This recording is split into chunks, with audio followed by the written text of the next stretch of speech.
Intellectual property rights ઉપર હું ઘણા સમયથી કામ કરું છું અને આજે અમરોલી કોલેજ અને ખાસ કરીને જીવન જ્યોત ટ્રસ્ટના નેજા હેઠળ થોડુંક ટેસ્ટિંગ કરી લઈએ. મારો અવાજ બરાબર સંભળાય છે ને બધાને? Am I audible? Yes sir, yes sir. Okay. અવાજ સાંભળવામાં બિલકુલ તકલીફ નથી ને? અવાજ સાંભળવામાં બિલકુલ એકદમ ક્લિયર છે. એકદમ સર, એકદમ ક્લિયર છે. Perfect. Because I always believe that ચોકે ચાલો આપણે ઇંગ્લિશમાં ગુજરાતીમાં જ વાત કરીશું. મને ચિરાગે કહેલું છે કે આપણે ઇંગ્લિશમાં ઓછું અને બની શકે તો હિન્દી પણ નહીં અને ગુજરાતીમાં વાત કરવાની છે. અને હું પ્રમાણસર યાદ રાખવાનો પ્રયત્ન કરીશ કે હું ગુજરાતીમાં જ વાત કરું.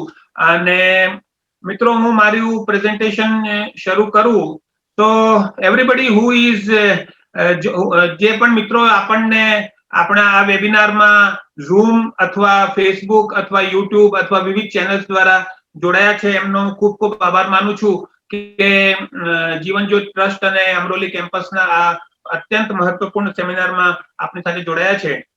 હું મારી ઇન્ટેલેક્ચ્યુઅલ પ્રોપર્ટી રાઇટ્સના ટોપિક વિશે વાત કરું એની પહેલા ખાસ કરીને અમરોલી કેમ્પસની બહુ જ ઉત્સાહી એવી ટીમના મિત્રો, ખાસ કરીને પ્રોફેસર ચિરાગ સિકપુરિયાનો ખૂબ ખૂબ આભાર માનું છું કે જેણે સમગ્ર મહેનત કરીને આખો વેબિનાર ગોઠવી કાઢ્યો છે. અને ચિરાગ સિકપુરિયા જે વડીલના માર્ગદર્શન હેઠળ કામ કરે છે, ખાસ કરીને પ્રોફેસર કે.એન. ચાવડા કે જે મારા ઘણા જ ઘનિષ્ઠ મિત્ર છે, પરંતુ વિધિની વક્રતા એવી છે કે છેલ્લા એકાદ વર્ષથી આ કોરોના કાળના કારણે એમને મળવાનું થયું નથી, પરંતુ આજે એમને વર્ચ્યુઅલ પ્લેટફોર્મ પર મળીને મને ખૂબ ખૂબ આનંદ થયો.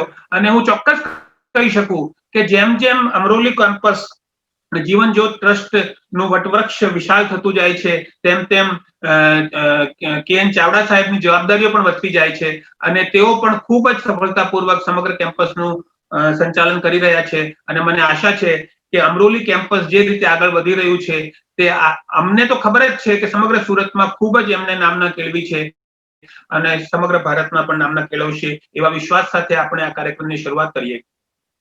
મિત્રો, સીધો જ ટોપિક ઉપર આવું છું. મારો આજનો વિષય છે basics of intellectual property rights. એટલે કે આમ તો જોવા જઈએ તો ઇન્ટેલેક્ચ્યુઅલ પ્રોપર્ટી રાઇટ્સમાં જે વિવિધ પાસાઓની હું ચર્ચા કરીશ એમાં ખાસ કરીને પેટન્ટ્સ આવતું હોય છે. અને પેટન્ટ્સ બહુ જ ગૂઢ વિષય છે કે જેની અંદર બહુ જ ટેકનિકલ વાતો કરવી પડતી હોય છે. અને જ્યારે ડિટેલમાં વાતો કરવાની હોય ત્યારે તો હું કદાચ કરી શકું, પરંતુ જ્યારે અત્યંત ગૂઢ અને કોમ્પ્લિકેટેડ ટેકનિકલ વાતોને આપણે સરળતાપૂર્વક સમજાવવાની હોય ત્યારે બહુ જ ચેલેન્જિંગ થઈ જતું હોય છે. પરંતુ હું પ્રયત્ન કરીશ કે આજનો આ જે ઓડિયન્સ, પાછું વાત એવી પણ છે કે ઓડિયન્સ પણ ખૂબ જ હેટ્રોજીનિયસ છે, વૈવિધ્યસભર છે. કારણ કે આમાં બીકોમના વિદ્યાર્થીઓ પણ છે અને આજે આપણે લિંક શેર કરી થોડીક તો કેમ્પસના ફેકલ્ટી મેમ્બર્સે કરી અને થોડીક મેં પણ લિંક શેર કરી અને મને થોડું ફીડબેક એવું મળ્યું છે કે આની અંદર ઇન્ડસ્ટ્રીના લોકોએ પણ રજીસ્ટ્રેશન કરાવ્યું છે. ચેમ્બર ઓફ કોમર્સના સિનિયર મેમ્બર્સે રજીસ્ટ્રેશન કરાવ્યું છે, અમુક સિનિયર એડવોકેટ્સે રજીસ્ટ્રેશન કરાવ્યું છે અને આશા છે કે એ લોકો આપણી સાથે જોડાયેલા છે. ત્યારે મારા માટે બહુ ચેલેન્જિંગ થઈ જાય છે કે આવા વૈવિધ્યસભર ઓડિયન્સને માટે આપણે કંઈક ટેક હોમ લઈ જાય, કંઈક એમના માટે જે ઓલરેડી એ લોકો જાણકાર છે એમાં કંઈક આપણે ઉમેરો કરી શકીએ. પરંતુ છતાં હું પ્રયત્ન કરીશ કે એ લોકો, આપણા મિત્રો જે એક કલાકનો સમય આપી રહ્યા છે કે એની અંદર એમનું થોડુંક વેલ્યુ એડિશન કરી શકીએ. મિત્રો, આજના આ ઇન્ટેલેક્ચ્યુઅલ પ્રોપર્ટી રાઇટ્સના બેસિક, એકદમ સિમ્પલ બેસિક ફ્રેમવર્કની વાત કરીશું કે જેની અંદર આ લગભગ 45 મિનિટ, 1 કલાકનો જે સમય મને ફાળવવામાં આવ્યો છે એની અંદર હું પ્રયત્ન કરીશ કે આજની સાંપ્રત પરિસ્થિતિ ઇન્ટેલેક્ચ્યુઅલ પ્રોપર્ટી રાઇટ્સના સંદર્ભમાં ભારત અને વિશ્વના સંદર્ભે શું છે એની આપણે વાત કરીશું. આ સેશન આપણે શા માટે કરી રહ્યા છીએ એની વાત કરીશું. ઇન્ટેલેક્ચ્યુઅલ પ્રોપર્ટીનું શું મહત્વ છે, ઇન્ટેલેક્ચ્યુઅલ પ્રોપર્ટી શું છે, ઇન્ટેલેક્ચ્યુઅલ પ્રોપર્ટી રાઇટ્સ શું છે, આઈપી અને આઈપીઆર બંનેમાં શું ફરક છે, ઇન્ટેલેક્ચ્યુઅલ પ્રોપર્ટી રાઇટ્સના ફીચર્સ શું છે, એમની વિશેષતાઓ શું છે, અન્ય પ્રોપર્ટી કરતા ઇન્ટેલેક્ચ્યુઅલ પ્રોપર્ટી રાઇટ્સ કઈ રીતે અલગ પડે છે એની પણ આપણે ચર્ચા કરવાનો પ્રયત્ન કરીશું. ત્યારબાદ આમ તો જોવા જઈએ તો લગભગ 8 પ્રકારની ઇન્ટેલેક્ચ્યુઅલ પ્રોપર્ટીઝ છે, પરંતુ આપણે 3 જે બહુ જ બહોળા પ્રમાણમાં વપરાશમાં હોય છે અને એના વિશે વાત કરવાનો પ્રયત્ન કરીશું, જેમાં ખાસ કરીને ટ્રેડમાર્ક, કોપીરાઇટ્સ અને પેટન્ટ્સ વિશે વાત કરીશું. અને જો સમય હશે અને આપ લોકોની કોઈ ઉત્સુકતા અને જિજ્ઞાસા હશે તો આપણે કંઈક પ્રશ્નોત્તરી અથવા ચર્ચા કરવાનો પણ પ્રયત્ન કરીશું. હવે ઇન્ટેલેક્ચ્યુઅલ પ્રોપર્ટી અથવા ઇન્ટેલેક્ચ્યુઅલ પ્રોપર્ટી રાઇટ્સ નું મહત્વ શા માટે છે? ખાસ કરીને 21મી સદીમાં જ્યારે આપણે 21મી સદીને નોલેજ ઇકોનોમી અથવા નોલેજ ઇકોનોમી તરીકે ગણાવતા હોઈએ છીએ અને એવું કહેવાનો પ્રયત્ન કરીએ છીએ કે 21મી સદીમાં તો જ્ઞાનની જ બોલબાલા છે અને ઇનોવેશનની બોલબાલા છે. 20મી સદી વોઝ એન ઇન્ડસ્ટ્રીયલ ઇકોનોમી કે જેની અંદર આપ કંઈક પણ પ્રોડક્શન કરો તો વેચાઈ જતું હતું અને એમાં કંઈક વધારે પડતું ઇનોવેશનની બહુ જરૂર પડતી. કોઈ પણ ઇનોવેશન કરે એનું તમે કોપી કરીને પ્રોડક્શન લાવો એટલે ચાલતું હતું. પરંતુ 21st સેન્ચુરી એક એવી અર્થવ્યવસ્થા તરફ આપણને લઈ જઈ રહ્યું છે કે જેની અંદર આપણે આપણી ફેક્ટરીમાં, આપણી ઓફિસમાં, આપણા કાર્યક્ષેત્રમાં જો બહુ લાંબા સમય સુધી વેપાર ઉદ્યોગમાં ટકી રહેવું હોય તો આપણે પોતાની કોઈક ને કોઈક બૌદ્ધિક સંપદા ઊભી કરવી પડે અને એ બૌદ્ધિક સંપત્તિ જ આપને વેપાર ઉદ્યોગમાં ટકાવી રાખી શકે છે. એમ બહુ જ તળપદી ભાષામાં કહીએ તો એવું કહેવાય છે કે ડોલર અને રૂપિયાની નોટો હવે કરન્સી નથી, પરંતુ તમે જે ઇનોવેશન કરો છો તે જ એક કરન્સી બની ગઈ છે, તે જ એક ચલણ બની ગયું છે. અને આપણે આજે વિવિધ કંપનીઓ જે આખા વિશ્વ પર સામ્રાજ્ય કરી રહી છે એમના થકી જોઈ શકીએ છીએ. એપલ છે, ફેસબુક છે, ગૂગલ છે, આ બધી કંપનીઓ પોતપોતાની ઇનહાઉસ ઇન્ટેલેક્ચ્યુઅલ પ્રોપર્ટી બનાવે છે, સંશોધન કરે છે અને એમનું બહુ જ સચોટ રીતે સજ્જડપણે પ્રોટેક્શન કરે છે, એના રાઇટ્સનું પ્રોટેક્શન કરે છે અને ત્યારે એ મબલક કમાણી કરીને વર્ષો સુધી બેતાજ બાદશાહ અર્થવ્યવસ્થાના બની શકે છે. એકચ્યુઅલી સ્પીકિંગ પહેલા એવું કહેવાતું હતું કે લેબર એટલે કે મજૂરીથી વેલ્થ ક્રિએટ થાય. જેટલું તમે મહેનત કરો એટલી તમારી સંપત્તિનું સર્જન થાય. મહેનત તો કરવી પડે છે, પરંતુ હવે મસ્ક્યુલર મહેનતનું એટલું મહત્વ નથી, પરંતુ ઇન્ટેલેક્ચ્યુઅલ મહેનતનું મહત્વ છે. અને ઇન્ટેલેક્ચ્યુઅલ મહેનત દ્વારા જે તમે ઇનોવેશન ક્રિએટ કરો છો એ ઇનોવેશન થકી જે વેલ્થ ક્રિએટ થાય છે એ તમને બહુ જ આનંદ, સંતોષ અને પ્રોફિટ્સ અપાવી શકે છે. વિશ્વમાં ઇન્ટેલેક્ચ્યુઅલ પ્રોપર્ટી ક્ષેત્રે શું પરિસ્થિતિ છે એની એક ટૂંકમાં વાત કરીએ તો એનું માપદંડ આપણે કઈ રીતે કરી શકાય કે જેવી રીતે છાપામાં ઘણી વખત આવતું હોય છે કે સુરતમાં રિયલ એસ્ટેટ અપ છે કે ડાઉન છે, રિયલ એસ્ટેટના વ્યવસાયમાં તેજી છે કે મંદી છે તે જાણવું હોય તો સબ રજિસ્ટ્રારની ઓફિસમાં દસ્તાવેજો કેટલા થાય છે એના પરથી ખબર પડે કે ભાઈ રિયલ એસ્ટેટના ધંધામાં તેજી છે કે મંદી છે. તેવી જ રીતે ઇન્ટેલેક્ચ્યુઅલ પ્રોપર્ટી રાઇટ્સના ક્ષેત્રમાં શું થઈ રહ્યું છે અને કોણ કયા સ્તરે છે તે જાણવું હોય તો ઇન્ટેલેક્ચ્યુઅલ પ્રોપર્ટીના રાઇટ્સના જે દસ્તાવેજો છે એમાં કયો દેશ, કયા લોકો, કઈ કંપનીઓ કેટલું ફાઇલિંગ કરી રહી છે એનાથી ખબર પડે કે સાપેક્ષ સ્વરૂપમાં કોણ ક્યાં છે. વિવિધ પ્રકારની ઇન્ટેલેક્ચ્યુઅલ પ્રોપર્ટીઝ છે, પરંતુ એક પેટન્ટ નામની ઇન્ટેલેક્ચ્યુઅલ પ્રોપર્ટી વિશે વાત કરીએ તો 2017ની સાલમાં અમેરિકામાં લગભગ 6 લાખ પેટન્ટ ફાઇલ થયા હતા. આપ સ્ક્રીન ઉપર જોઈ શકો છો. અને એની સામે ચાઇના દેશમાં 14 લાખ પેટન્ટ ફાઇલ થયા હતા.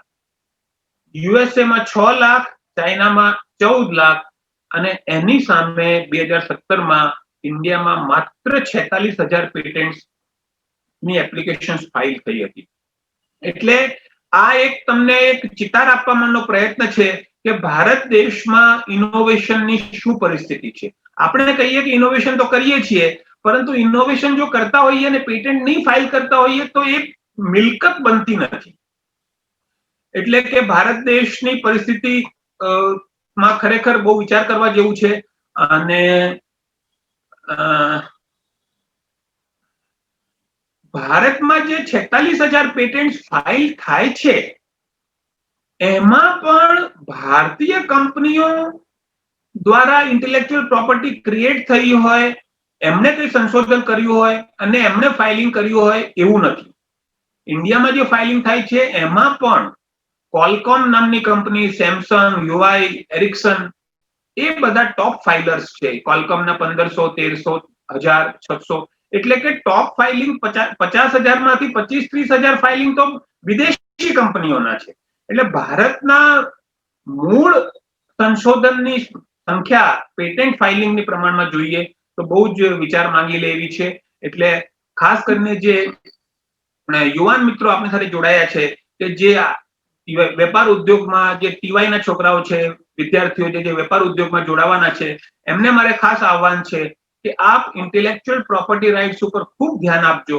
આપ પોતે ટેકનિકલ નહીં હો, પરંતુ તમે ટેકનિકલ ટીમ સાથે રહીને કંઈક ટેકનિકલ સંશોધન કરજો. જો તમે કોઈ વેપાર ઉદ્યોગ કરતા હોય તો મોટી બ્રાન્ડ બનાવવી હોય તો એ બ્રાન્ડને પ્રોટેક્ટ કરવાનો ખૂબ જ પ્રયત્ન કરજો, જેથી કરીને આપણા તરફથી ઇન્ટેલેક્ચ્યુઅલ પ્રોપર્ટી પણ વિકસિત થઈ શકે. હવે જનરલી મારો અભિગમ એવો હોય છે કે કોઈ પણ સેમિનાર, વેબિનાર કે વર્કશોપ આપણે કરીએ તો મારો શું પર્પસ છે આ સેશન કરવાનો એ હું ઓડિયન્સને કહેવા માંગતો હોઉં છું.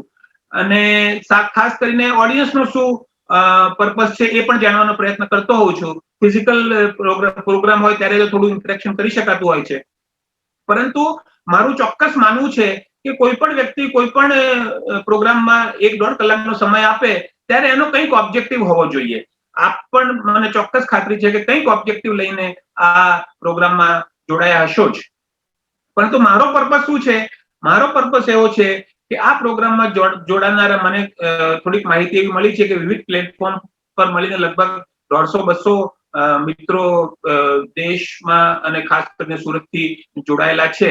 એમાંથી આ પ્રોગ્રામ થકી થોડી ક્લેરિટી મેળવીને આ પ્રોગ્રામમાં મળેલી માહિતી માત્રથી કંઈક પેટન્ટ કે ટ્રેડમાર્ક ફાઇલ નહીં થઈ જાય, પરંતુ એમાંથી ઇન્સ્પિરેશન લઈને વધુ માહિતી મેળવીને વધુ વર્ક કરીને આ ઓડિયન્સમાંથી લગભગ 2 પેટન્ટ અથવા ટ્રેડમાર્ક 1 વર્ષની અંદર ફાઇલ થાય એ હેતુથી આ કાર્યક્રમ કરી રહ્યો છું. અને જો મને 6 મહિને, વર્ષે કોઈક મિત્રો કહેશે કે આપનો સાહેબ આ પ્રોગ્રામ અમે જોયેલો અને એનાથી થોડી ક્લેરિટી મેળવીને પછી વધુ માહિતી મેળવીને અમે આ ઇન્ટેલેક્ચ્યુઅલ પ્રોપર્ટી રાઇટ્સ માટેના ડોક્યુમેન્ટ ફાઇલ કર્યા છે, તો મને આ કાર્યક્રમ કર્યાનો ખૂબ ખૂબ આનંદ થશે. હવે આપણે થોડુંક ફરક જોઈ લઈએ. બહુ જ બેસિક વાત કરી રહ્યા છીએ ત્યારે અમુક લોકોને, અમુક મિત્રોને મને થોડીક સમય વિતાવવાનું ગમે કે ઇન્ટેલેક્ચ્યુઅલ પ્રોપર્ટી રાઇટ્સ અને અન્ય પ્રોપર્ટી, ઇન્ટેલેક્ચ્યુઅલ પ્રોપર્ટી અને અન્ય પ્રોપર્ટી એટલે કે બૌદ્ધિક સંપત્તિ અને અન્ય સંપત્તિમાં શું ફરક છે. એક પહેલો ફરક તો એ છે કે આપણે રિયલ એસ્ટેટથી જ કમ્પેર કરીએ. ફોર એક્ઝામ્પલ, કોઈ ફ્લેટ હોય તો કોઈ ફ્લેટ હોય તો એ ફિઝિકલ પ્રોપર્ટી છે, કોઈ બંગલો હોય તો એક ફિઝિકલ પ્રોપર્ટી છે. પરંતુ કોઈનો કોઈ પેટેન્ટ હોય, કોઈનો કોઈ કોપીરાઇટ હોય તો એ એક ઇનવિઝિબલ પ્રોપર્ટી છે. આમ નરી આંખે દેખાતી નથી, એને તમારે વર્ણવવી પડે, એને કોઈ ડોક્યુમેન્ટમાં તમારે એને કેપ્ચર કરવી પડે.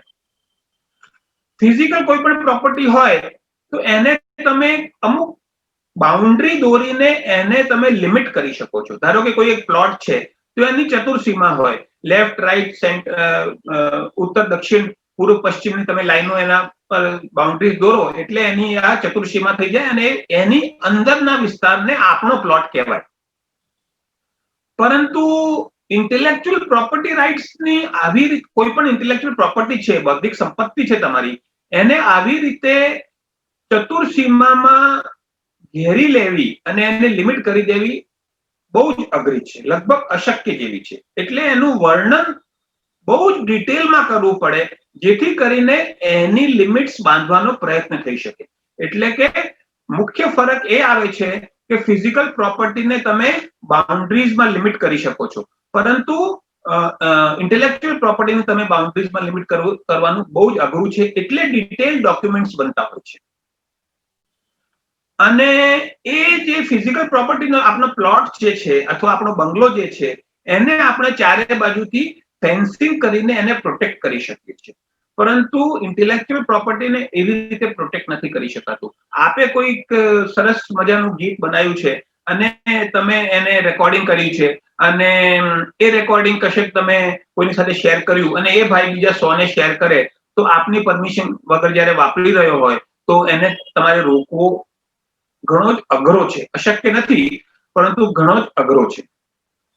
અને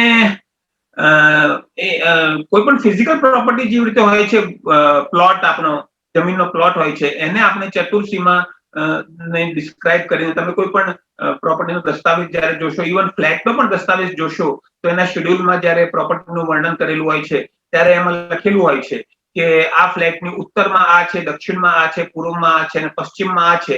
એટલે એવી રીતે એ પ્રોપર્ટીની એક ચતુર્સીમાં અને બાઉન્ડ્રીઝ એસ્ટાબ્લિશ થઈ જતી હોય છે. પરંતુ ઇન્ટેલેક્ચ્યુઅલ પ્રોપર્ટીમાં આવું અઘરું છે, કારણ કે એનું ઓનરશિપ ડોક્યુમેન્ટ શું છે એ પણ એક આપણે એસ્ટાબ્લિશ કરવું પડે.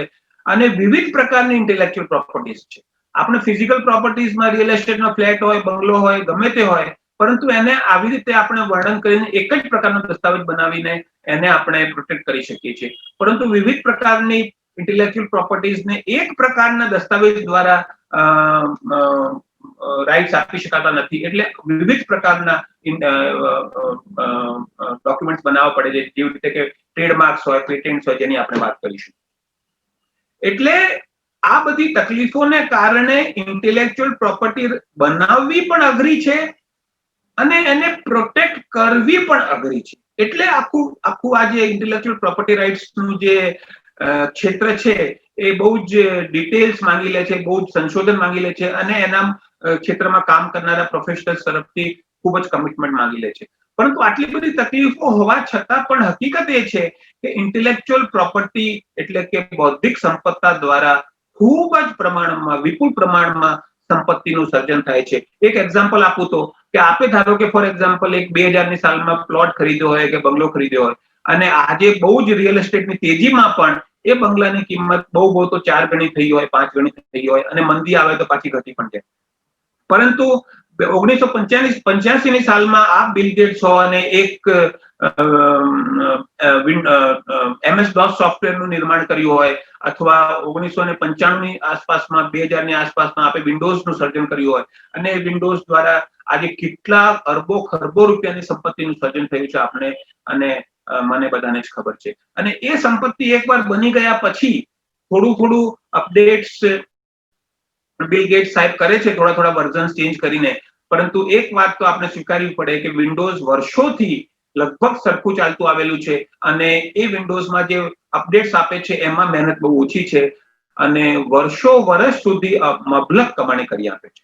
એટલે ઇન્ટેલેક્ચ્યુઅલ પ્રોપર્ટીના ક્ષેત્રમાં થોડી તકલીફો હોવા છતાં પણ એમાંથી જે સંપત્તિ સર્જનની શક્યતા રહેલી છે એ શક્યતાને ધ્યાને લેતા જે પણ વ્યક્તિઓ, જે પણ મિત્રો, જે પણ પ્રોફેશનલ્સ વેપાર ઉદ્યોગ દ્વારા વિપુલ પ્રમાણમાં સંપત્તિનું સર્જન કરવા માંગતા હોય એમણે વિવિધ પ્રકારની ઇન્ટેલેક્ચ્યુઅલ પ્રોપર્ટીઝની આંટીઘૂંટીને સમજવી જોઈએ, જેથી કરીને એ લોકો પણ આ માધ્યમથી પોતાનો આ ધ્યેયને હાંસલ કરી શકે. આપણે થોડીક વાત એ પણ કરીએ કે જનરલી આપણે આઈપીઆર કહેતા હોઈએ છીએ, ઇન્ટેલેક્ચ્યુઅલ પ્રોપર્ટી રાઇટ્સ, પરંતુ એની પહેલા આપણે આઈપી સમજવી પડે. આઈપીઆર ને સમજવા પહેલા આઈપી સમજવી પડે. અને આઈપી એટલે કે ઇન્ટેલેક્ચ્યુઅલ પ્રોપર્ટી.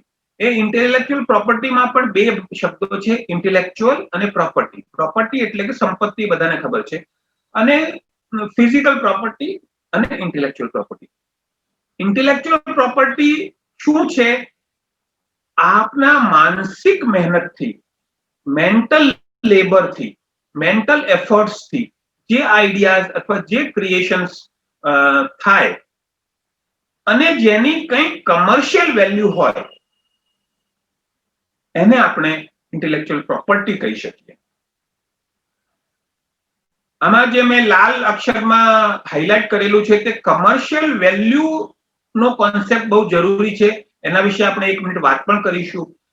એક એક્ઝામ્પલ આપવાનું મને ગમશે કે રોડ ઉપર કોઈ કચરાનો ઢગલો પડેલો છે, તો એ પણ ફિઝિકલ અસ્તિત્વ તો ધરાવે છે, પરંતુ એને આપણે પ્રોપર્ટી એટલા માટે નહીં કહી શકીએ, સંપત્તિ એટલા માટે નહીં કહી શકીએ કે એની કોઈ કોમર્શિયલ વેલ્યુ નથી.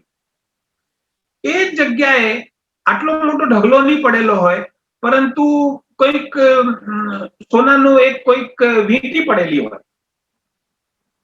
તો એને આપણે, એ પણ ફિઝિકલ સ્વરૂપમાં છે, કચરાનો ઢગલો પણ ફિઝિકલ સ્વરૂપમાં છે, પરંતુ કચરાના ઢગલાને આપણે ફિઝિકલ પ્રોપર્ટી નહીં કહી શકીએ, પરંતુ પેલી સોનાની વીંટીને આપણે ફિઝિકલ પ્રોપર્ટી કહી શકીએ, કહીએ છીએ, કારણ કે એની કોમર્શિયલ વેલ્યુ છે. એને તમને એમના અવેજમાં પૈસા મળતા હોય છે. સો anything and everything that you create out of your mind is not necessarily a property, but something that you create out of your mind, intellect and intellectual efforts, which has a commercial value. આપે કોઈ painting બનાવ્યું અને કોઈક અજાણ વ્યક્તિની નજરમાં એની કોઈ આમ વેલ્યુ નથી, તો ભલે એને એની કિંમત નથી સમજાતી, પરંતુ કોઈ વ્યક્તિ એબ્સ્ટ્રેક્ટ આપણે કોઈ પેઇન્ટિંગ બનાવ્યું હોય અને કોઈક વ્યક્તિ કોઈક કલાનો પારખું જો તમને એની કિંમત આપવા તૈયાર હોય, ભલે 10 રૂપિયા હોય કે 10 લાખ રૂપિયા હોય, પણ તમને એની કોઈ કિંમત આપવા તૈયાર હોય, તો એને આપણે ઇન્ટેલેક્ચ્યુઅલ પ્રોપર્ટી કહી શકીએ. કોમર્શિયલ વેલ્યુ ધરાવતી ઇન્ટેલેક્ચ્યુઅલ મહેનતથી તૈયાર થયેલી પ્રોપર્ટીને આપણે ઇન્ટેલેક્ચ્યુઅલ પ્રોપર્ટી કહીએ. હવે જો આ ઇન્ટેલેક્ચ્યુઅલ પ્રોપર્ટીનો કોન્સેપ્ટ આપણને ક્લિયર હોય, તો હવે આપણે થોડીક વાત કરીએ કે ઇન્ટેલેક્ચ્યુઅલ પ્રોપર્ટી રાઇટ્સ એટલે શું. આપણો એક બંગલો છે અને મેં ખરીદ્યો છે અને મને કોઈએ વેચી દીધો છે અને મેં એને પૈસા આપી દીધા છે અને એણે મને કહ્યું કે હવે આ બંગલો તમારો થઈ ગયો.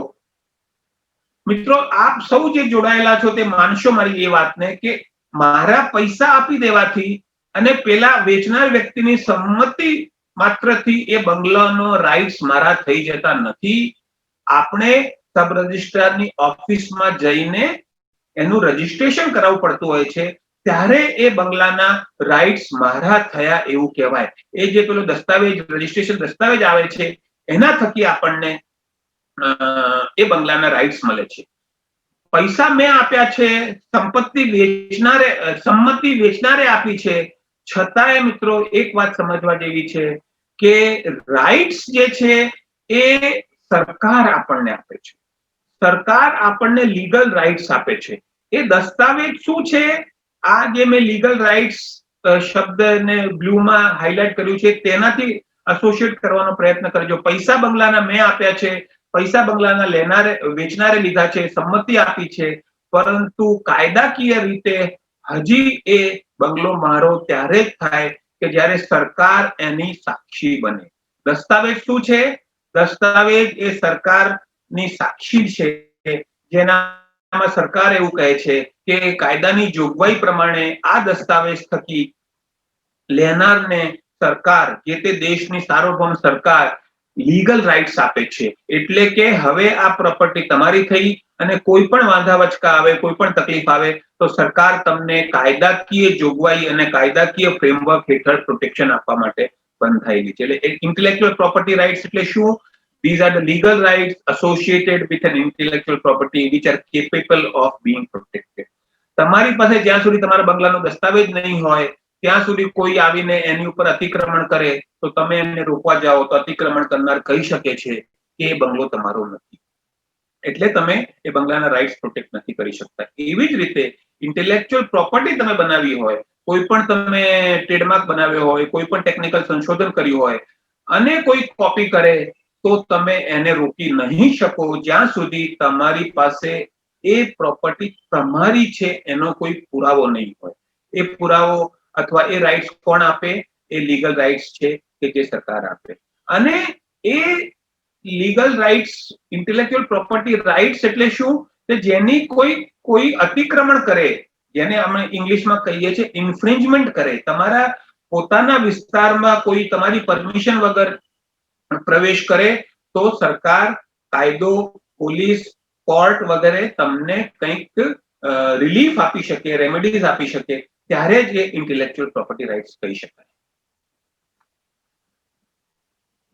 ઇન્ટેલેક્ચ્યુઅલ પ્રોપર્ટીની વિશેષતાઓ શું છે? ઇનવિઝિબલ છે, ઇન્ટેન્જિબલ છે, દેખાતી નથી, ફીલ નથી કરી શકાતી.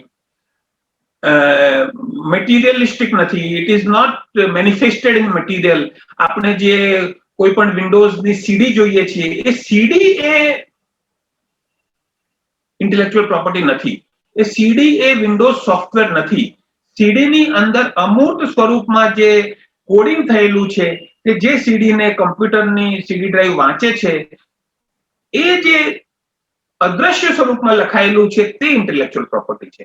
એટલે કે ઇન્ટેલેક્ચ્યુઅલ પ્રોપર્ટી દ્રશ્યમાન નથી, ઇનવિઝિબલ છે અને ઇન્ટેન્જિબલ છે અને મૂર્ત સ્વરૂપમાં મટીરિયલમાં મેનિફેસ્ટ થતી નથી. એક બહુ જ વિશેષ, ઘણા લોકોને કદાચ ખ્યાલ નહીં હોય, પરંતુ રસપ્રદ માહિતી એ છે કે ધારો કે એક કેક છે, એ તમે 500 રૂપિયા આપીને કેક શોપમાંથી લીધી છે, તો એ તમારી મિલકત છે, it is a physical property of yours. પરંતુ જેમ જેમ તમે એને ખાઓ છો, આરોગો છો અથવા તમારા મિત્રો સાથે શેર કરો છો, તેમ તેમ જેમ જેમ ખવાઈ જાય છે, તેમ તેમ એ કેક ડેપ્લીટ થાય છે અને સમગ્રપણે ખવાઈ જવાથી એનું અસ્તિત્વ રહેતું નથી. એટલે the more you consume what you have got, જેવી રીતે કેક જેટલી તમે કન્ઝ્યુમ કરતા જાઓ, તેમ તેમ એનું અસ્તિત્વ ખતમ થતું જાય છે. અને લગભગ ખરેખર એવું જ હોય. સાબુ હોય, સાબુ તમે જેટલો વાપરો તેટલો ખતમ થઈ જાય. પરંતુ ઇન્ટેલેક્ચ્યુઅલ પ્રોપર્ટી એક એવી મિલકત છે કે જેને તમે ગમે તેટલી વાપરો, પરંતુ એ ડેપ્લીટ થતી નથી, ખતમ થતી નથી, ઓછી થતી નથી. ફોર એક્ઝામ્પલ, વિન્ડોઝનું સોફ્ટવેરની સીડી જે છે, એ સીડીમાંથી તમે 50 કોમ્પ્યુટરમાં તમે એને લગાવો તો પણ એની બીજા 50 કોમ્પ્યુટર્સમાં ટ્રાન્સફર થવાની કેપેસિટી બિલકુલ ઓછી થતી નથી. આજની તારીખમાં એક વિન્ડોઝ સોફ્ટવેર જે બિલ ગેટ્સ સાહેબે 2000ની સાલમાં આસપાસ બનાવ્યું હતું, તે લગભગ આશરે, અને નંબર્સ મને ખબર નથી, પરંતુ લગભગ વિચારી શકાય કે 50 કરોડ કોમ્પ્યુટર્સ પર ચાલી રહ્યું છે. છતાંય એની ક્ષમતા જરાય ઓછી થઈ નથી કન્ઝપ્શન માટે. એટલે કે બીજા 500 કરોડ કોમ્પ્યુટર્સ પર એને ચલાવવાની વાત કરવામાં આવે તો પણ એ ડેપ્લીટ થયું નથી. It's a very interesting thing, my dear friends, to note that intellectual property is something which has a potential of unlimited consumption. અસંખ્ય પ્રમાણમાં તમે એને કન્ઝ્યુમ કરી શકો છો અને એ જરાય ઓછી થતી નથી, ઘસાતી નથી. બહુ જ રસપ્રદ માહિતી છે. પરંતુ સાથે જ એક બીજી મહત્વની વાત એ છે કે એ કેકને બનાવવામાં મહેનત જેટલી પડે છે તેટલી પડે છે, કે બહુ જ અઘરી નથી. એકવાર તમને આવડતું એટલે કરી શકાય. પરંતુ સામે ઇન્ટેલેક્ચ્યુઅલ પ્રોપર્ટીનું નિર્માણ કરવું, જેની કમર્શિયલ વેલ્યુ ઘણી જ હોય, એવું નિર્માણ કરવું ખૂબ જ અઘરું છે. It is very difficult to create. It is very difficult to create intellectual property. Windows software ને ફાઇનલ સ્વરૂપ આપતા બિલ ગેટ્સ સાહેબની માઇક્રોસોફ્ટ ટીમને કેટલા વર્ષ લાગ્યા ખબર નથી, પરંતુ આપણે એવું વિચારીએ કે 4-5 વર્ષ લાગ્યા અને લગભગ 5-7 હજાર એન્જિનિયર્સે દિન રાત મહેનત કરીને, ખૂબ જ તકલીફ વેઠીને, ખૂબ જ બગ્સ હતા એ બધા શોધીને એકદમ પરફેક્ટ સોફ્ટવેર બનાવ્યું અને એક આ સીડી તૈયાર થઈ. આટલી બધી મહેનત લાગી, 4-5 વર્ષ, 4-5 હજાર એન્જિનિયર્સ, કરોડો રૂપિયા.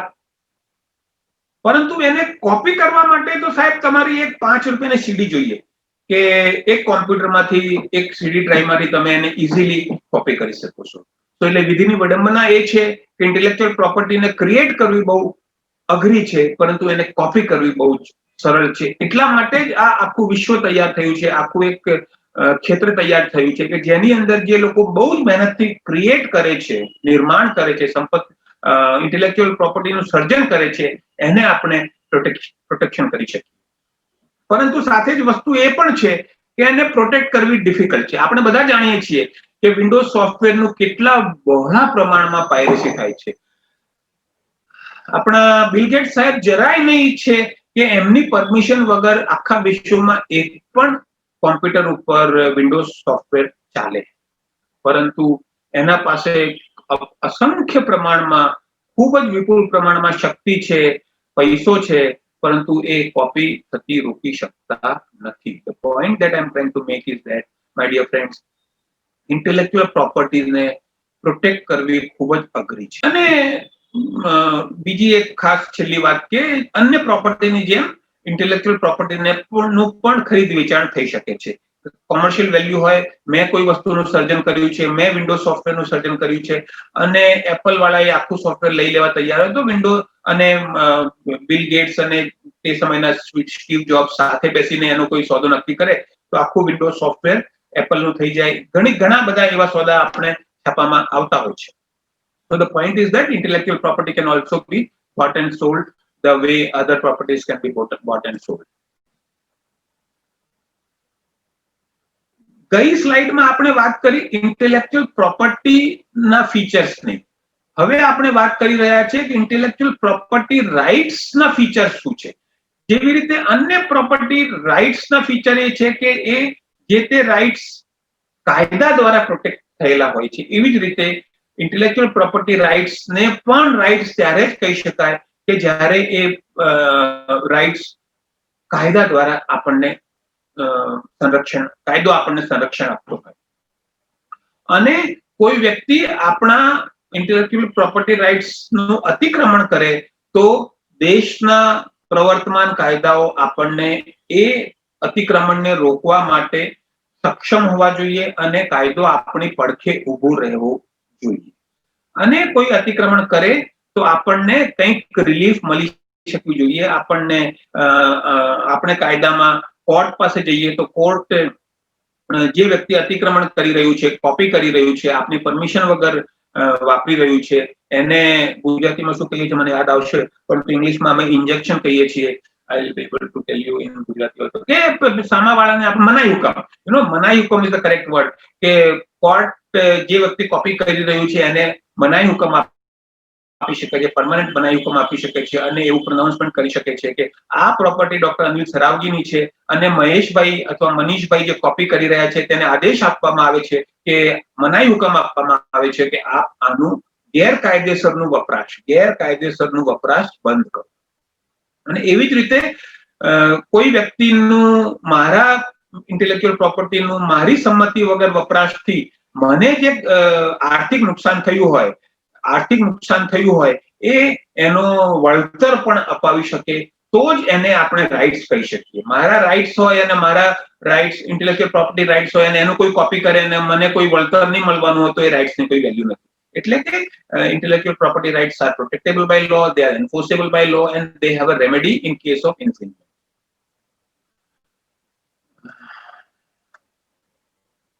Since we are running out of time and we want to spend some time on a particular વિવિધ પ્રકારના intellectual property rights પર આપણે વાત કરવા માંગીએ છીએ, એટલે બે ત્રણ સ્લાઇડ્સને આપણે સ્કીપ કરીને વિવિધ પ્રકારની intellectual property અથવા ઇન્ટેલેક્ચ્યુઅલ પ્રોપર્ટી રાઇટ્સના સ્લાઇડ ઉપર આવીએ કે જેની અંદર આપણે એવું કહેવાનો પ્રયત્ન છે કે વિશ્વમાં છેલ્લા 301 વર્ષથી ઇન્ટેલેક્ચ્યુઅલ પ્રોપર્ટી રાઇટ્સની વિવિધ ફ્રેમવર્ક્સ તૈયાર થઈ છે.